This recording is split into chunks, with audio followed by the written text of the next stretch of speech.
Hello and welcome to Drive and Double Feature Podcast. I'm Nathan, I'm Ryan. and this is the podcast where we talk about two movies a week every Tuesday and Thursday. But before we get into today's episode, I want to talk to you about our Patreon. If you head over to patreon.com/Drive and Double Feature Podcast, you get fun games, fun conversations, and you get all that just for $5 a month, and you help support the channel. But remember, no main show content is locked behind there. I did it. I think I did that all without stuttering or messing up one time, Ryan. I think that deserves a celebration. What were we, Well, well, 400 something episodes in? no, Nathan, since we're doing a Kubrick movie this week, I actually think you need to do another take. Even though it was like perfect. It was Yeah. beautiful. He would be like, no, no, that's not good enough. You got to do better than perfect. In the Yeah. spirit of Kubrick. But yes, yeah, you are right. Today we are talking about a Stanley Kubrick movie with The Killing from 1956, one of his earliest movies. I do believe he had made two movies before this one, Fear and Desire and Killer's Kiss, which I've seen Fear and Desire, which is definitely feels like a student film, like very low budget. This one is Kubrick kind of rising up in the world because I believe after this he made Paths of That's Glory, which is glory. considered an amazing movie, and it is a good movie. I really like that one. But Ryan, I'm sure like me, you've heard about this movie for a long time, but just maybe haven't gotten around to ever watching it. No, I've seen it. Oh, you've seen this movie? I thought you hadn't seen this movie. Oh, okay. So second time around. Well, for me, always heard of it, never got around to it. It's one of the last Kubrick movies I need to see, other than Killer's Kiss, actually. But so when's the last time you watched this? I watched this in one of my college classes when I Mhm. was doing film studies. So it was a really long time ago. Gotcha. So you were watching it during a snobby period. You had to like really pay attention. You couldn't be on your phone during the movie or anything. Well, no, like back then, I really loved a lot of the old classics. Now I'm like above that where I can actually say that like I've seen so many movies, I can actually go back and be like, those were not that great on second viewing. Yeah. Yeah, now you can hate them. Back then you had to like Yeah. every old movie. You had to be like, yeah, that was the best thing I've ever seen. Now it's shit. Now it's Yep. garbage. Um, but no, this movie is it's interesting. I think it's a cool little movie. I didn't know what to expect going into this one. It is basically just like a hard-boiled noir crime heist movie.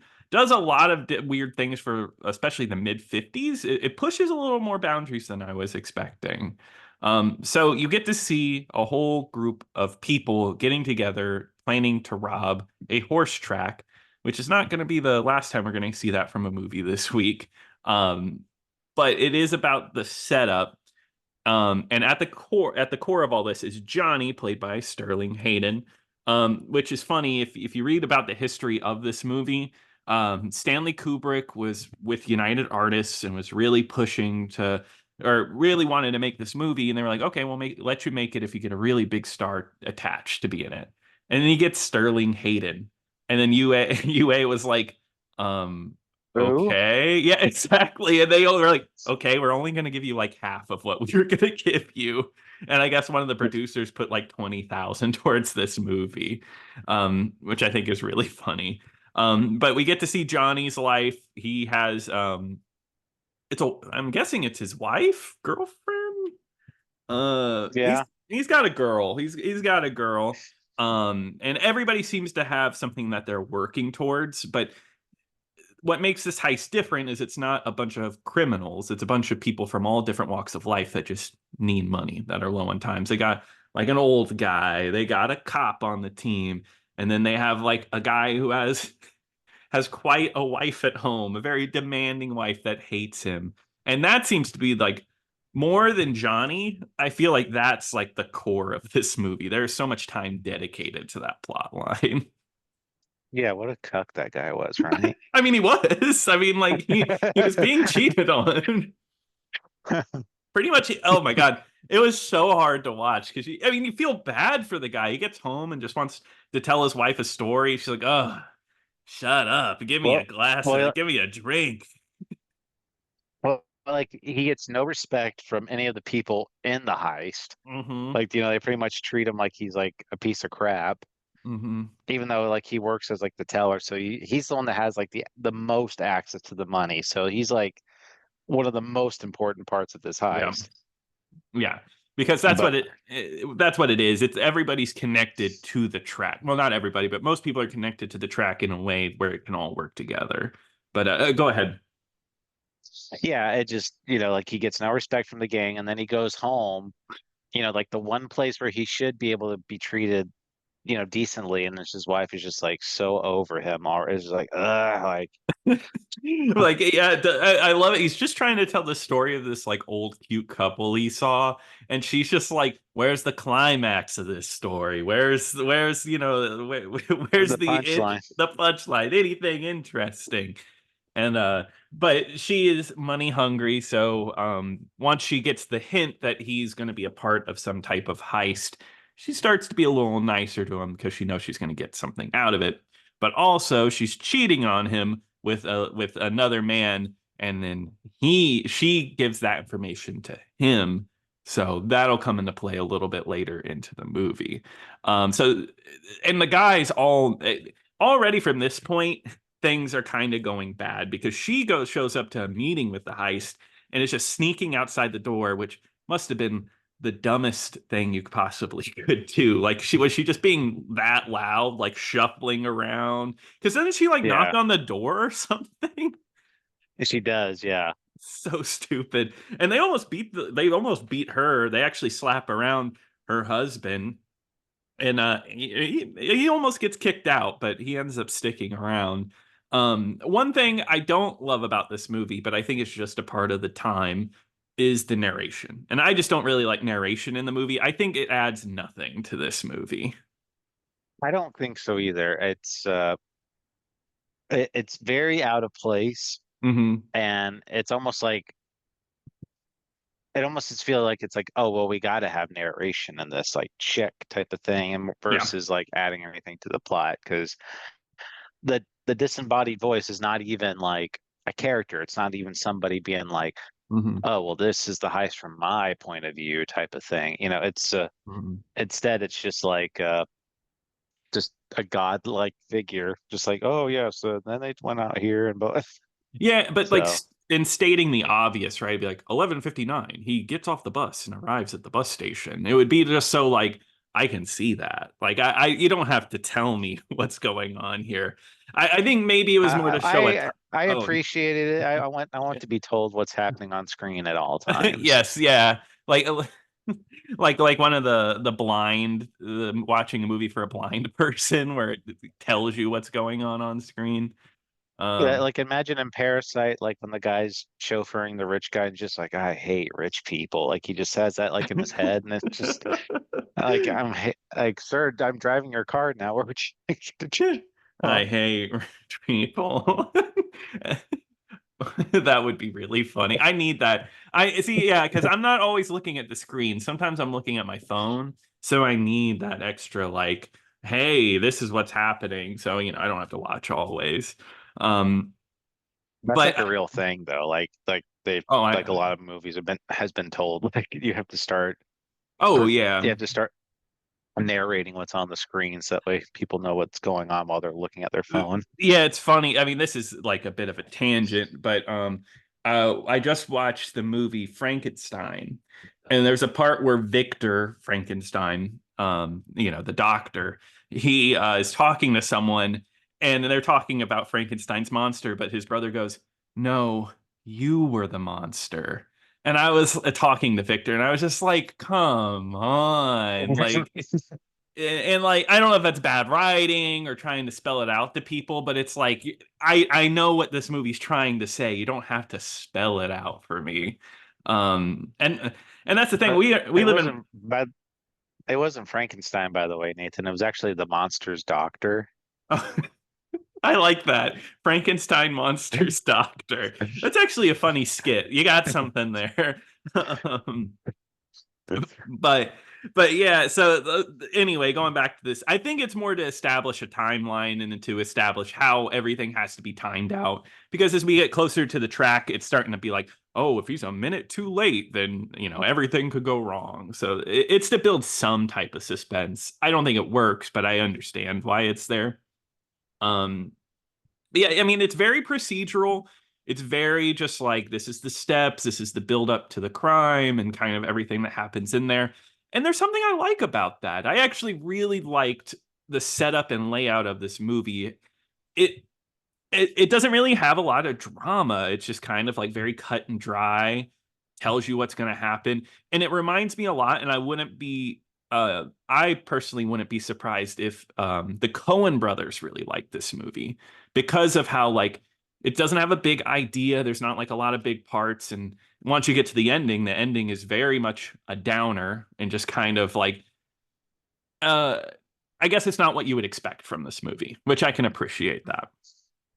Yeah, I mean, it's kind of like a very it remind this might be the wrong way, but it's kind of like Ocean's 11, kind of where I was kind of Hmm. thinking of, where it was just like everybody had their own role to play in this um Hmm. heist, and eventually like everyone's like part ends up going wrong in some sort of way, or like they're able to do Hmm. it, but something tragically happens at the end. Yeah, exactly. Yeah. That's the thing. That's what I like about it. Like everything is going wrong in the actual heist, but they still like pretty much make it out. And they like because the actual well, not everybody. One person doesn't make it out. But it's kind of like it's a mess. One thing works out is the bartender is supposed to get in a fight with another guy, big dude. And that's how the Johnny slips in and takes the money and actually robs them. What a wild scene of the because I'm guessing this guy was a real wrestler. You might know better than I do on that front. But he's big, hairy, and was pulling off wrestling moves. These cops are trying to take him down, and he's like throwing them in the air. They're tumbling, doing somersaults. Okay, for real though, a cop would have just shot him at that point. I really, Well, yeah, I was like they should have just shot the dude at that point. Let's be like, okay, like you're not gonna play fair, then you're dead. yeah, no, yeah, and especially in that time period, they would have done that. But no, it's a really long, drawn out scene of him like wrestling these cops. He is a pro wrestler. He I is just okay. looked. I've never heard of him, but Okay. he was just called Nick the Wrestler. Wow, that sounds like the first wrestler, like a big deal. Well, Abraham Lincoln was a wrestler too, Nathan. You are correct on that one. I know that. I know he's like one of the best fighters, fighting presidents. I know that. And there was Ed Strangler Lewis and all these other really prominent people. I could go on for Yeah. days, Well, I'm but gonna say we'll save your wrestling TED talk for another day on well, there's a Wrestling wrestler. Month. There was a wrestler named Ted DiBiase. That was my wrestling TED talk. Oh, I like that. Uh, but yeah, so everything's kind of going wrong. There's a whole separate plot line where a guy has to snipe the racehorse. So he's gonna have the gun trained on whoever's gonna be in the lead at the track. When that horse goes down, it serves as a distraction as well as the bar. So all that chaos will lead to Johnny being able to steal the money. Um, and that scene is wild because it actually made me really sad. An aside, I watched this the day of a day after my accident, which was yesterday, and I was Oh, like, I was in such a like, I'm doing a lot better now, but like, after an accident, I was in a bad mood. I still love this movie, but I was just like sitting there like, yeah. oh God, I feel so bad because the guy is like he's talking to the military guy who's a black guy and is just really nice to him. And the black guy hmm comes up later and he's just like, oh, I really appreciated your time and you being kind to me. And he's cutting into his time to be able to snipe this horse. And he just calls him the N word to get him to go away. And I was like, oh my God, I I feel yeah. like trash. Well, yeah, like I really liked because at first they're like very friendly and cordial with each other, Hmm. and then just like the guy's not like taking the hint, like I need you to leave type of thing, and Hmm. he's just like, oh, is there anything else? Blah blah. Just and like you said, then he just drops the N word on him, and just like Oh. just totally sours like that interaction, and then Yeah. The guy brings him like a horseshoe for like good luck or something. Yeah, which is so silly. And yeah, he throws it on the ground in anger, and that ends up being what screws him over because he shoots the horse, backs out, his tire goes flat, and the cops kill him on sight. Um, Mhm. but yeah, so that part is already going bad. But you think everything's fine because after that, everybody's in the safe house, and they're like, okay, we're waiting for Johnny with his money. But it's been a little too late. So Johnny's a little late, and in the meantime, the wife's boyfriend shows up, and it basically becomes a whole shootout, and everybody dies except for the cuck, as you would say, and I he think his gets name is George. George. Okay, sorry. And so does George. And he runs away, and but Johnny knows something is wrong, and so he drives off with the money. But George ends up dying and shooting his wife. It's so dark for I think 56 is when this movie came out. I was like, the bad guys can never win. That was a rule then. But still, it was just like every single thing fell apart. And I knew when Johnny when he got to the airport with the money in a briefcase Now, to get out of there. now hold on. Now, do you think like the audience cheered when the wife got shot? They're just like, I could see it. like Yeah, I opening, mean, she ruined like everything. the midnight showing or whatever. Like Woo! it's a woo. Yeah. No, I mean, funny enough, this is for late. This movie was a financial like bomb. It did not make its money back. I bet you midnight showing it was crickets. No one was even there. Yeah, I guess this one just ended up not doing well, and over time has gained its status. Um, but Oh, or is I, it just getting false acclaim because it was directed by Kubrick? yes, yeah, because yeah, I wonder if this movie, if Kubrick, like his career died down after this, he didn't make another movie, would people actually look at this movie? I think people would look at it in terms of like, oh, it was pretty decent, but it definitely gets like a certain Hmm. pedigree because he directed it. Like, Yeah, and people are searching for the like, oh, there's the genius in this, right? Like, it makes you dissect it a little more. I really like this movie a lot. Don't get me wrong, Me too, but me I too. definitely think, but I do think that like it wouldn't be like in the Criterion collection or anything like that if it wasn't for No. Kubrick. Yeah, it would probably be considered like I could see it being a great movie, but like some of the I forget there's a few other kind of B movie noir flicks that kind of come up and people are like, "Oh, these are really good movies." But just this one is Like, like elevated beyond its B movie title. right, like, and what was that one called? Like out of the past or out of time or something It's something or I know what you're Yeah, Detour, Detour's yes. one. Like that one's like a B movie, noir movie that people really do like a lot. But like if you're like, oh, like Kubrick directed this one, they'd be like, oh my God. The genius, the amazing. Yeah, Detour is a great one too. But yeah, no, I agree. Yeah, but anyway, I guess moving on from that, this movie does have a really great ending. And I saw your letterbox review, and I thought it was really funny because it's such an interesting ending because you think Johnny's going to get away, scot free. Everybody's dead. He gets all the money, and he's trying to check his luggage at the airport, and it's a long scene of them being like, "I don't think you can bring this on the plane, sir." Like, and he's like, "Can I get your supervisor over here?" And all I, of I this. I I didn't think like that was like still like a thing back then. Me Like either. I thought that was like a kind of a maybe 90s post 9/11 thing when that started to be strict. like like right now it's always like, oh, you can usually take like one bag or like a small carry-on Hmm.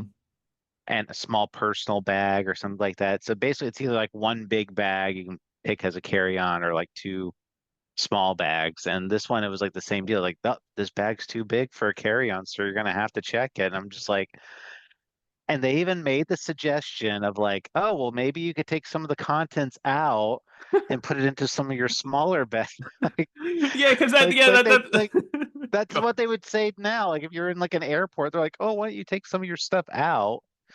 And you're just like, Exactly. "Oh, Yeah, but it's, I mean, and they're being like, they're like, well, we can at least check your bag because we got time to do that. And of course, he's like sweating. He's like, no, no, I can't do that. I refuse. It won't happen.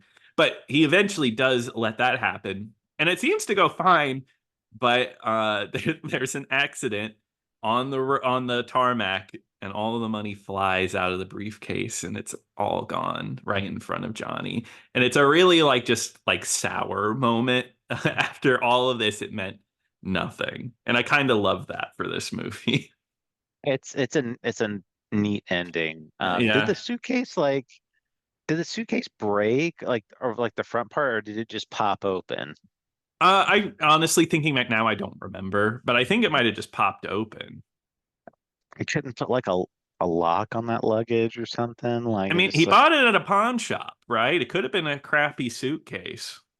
like one of those joke suitcases that you can buy that Is that break. a thing? Is there prank suitcases that I would, oh my God. If you ever have a friend who buys you a prank suitcase, you need to get them out of your Like, life. That's uh, horrible. like, like as soon as like the bag gets checked through like the airport, it just bursts open. Your clothes go flying everywhere.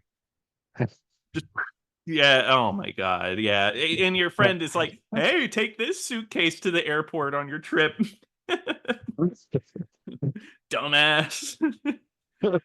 Um, But no, I actually, like you said, this is actually a really good movie. It's a really great B movie. I do think I agree that because Kubrick's name is put on here, it does get put in a higher caliber.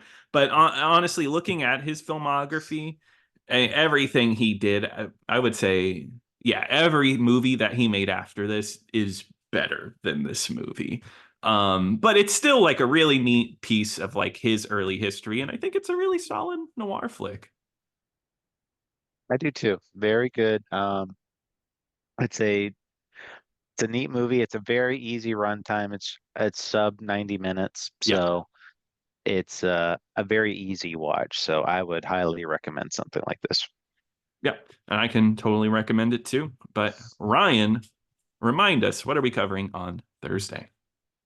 Well, Nathan, we're gonna keep the Kino week going with a little Robert Altman. We are gonna be doing California Split, which is free on Tubi right now. Awesome. Well, I'm excited to watch that one. If you want to email us with any of your recommendations, be sure to email us at drivingdoublefeaturepodcast@gmail.com. Be sure to like, subscribe to us on YouTube. Anywhere you listen to the podcast, be sure to rate us 5 stars or whatever it is on there. But until next time. Until next time.